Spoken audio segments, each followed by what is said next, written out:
আমরা কিন্তু সরকার এটা বন্ধ করেনি। যেমন বিদ্যুৎ বিচ্ছিন্ন করা হয়েছে, আমার শ্রমিক কর্মচারীরা বিচ্ছিন্ন করে দিয়েছে, এবং অন্যান্য সমস্ত কিছুই তাকে বিচ্ছিন্ন করে দেওয়া হবে, কারণ এগুলো আমাদের শ্রমিক কর্মচারী ওখানে থাকে।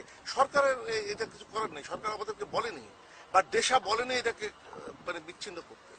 আমাদের নিজের দায়িত্বে আমরা দায়িত্ব বোধ নিয়ে কাজটা করেছি, এইটাই যে দেশকে বাঁচাতে হবে, দেশের মানুষকে বাঁচাতে হবে, আর সেই কারণে আমরা এই ধরনের একটি পদক্ষেপ আমরা গ্রহণ করেছি। শুধু তাই নয়, অবিলম্বে দেখবেন খালেদা জিয়াকে এমন ভাবে ঘেরাও করা হবে, তার খাবারও আমরা বন্ধ করে দেব, যাতে খাবার নিয়ে কেউ ঢুকতে না পারে। তার বিএনপি নেতা কর্মীরা যে খাবার নিয়ে যান টিফিন ক্যারিয়ারে করে, ওইটা আমার শ্রমিক কর্মচারীরা জোর করে এখান থেকে ছিনিয়ে নিয়ে তারা খাবে, সে খালেদা জিয়াকে খেতে দেবে না।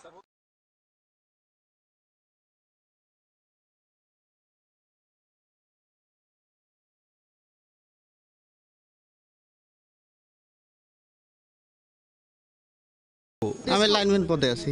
লাইনম্যান পদে? হ্যাঁ, ডেস্কো ডেস্কো ডেস্কো ডেস্কো গুলশান এক থানা থেকে লোক আসছে, পুলিশ আসছে, ওনারা অর্ডার দিয়েছে, আমরা কাজ করছি।